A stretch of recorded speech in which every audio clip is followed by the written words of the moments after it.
What's the meaning of closing date?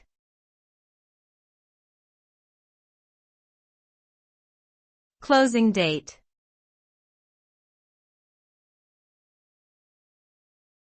Closing date.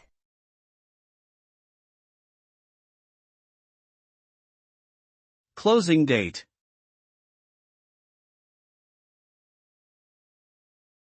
Closing date.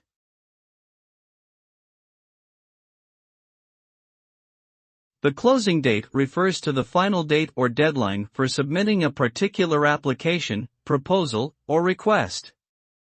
This is the cutoff date after which no further submissions will be accepted or considered. In business, the closing date is often used in sales transactions and refers to the last day on which a buyer can accept an offer to purchase. It is essential to pay close attention to the closing date, as missing it may result in unsuccessful applications or transactions. Therefore, it is important to ensure that all necessary information is gathered and submitted before the closing date.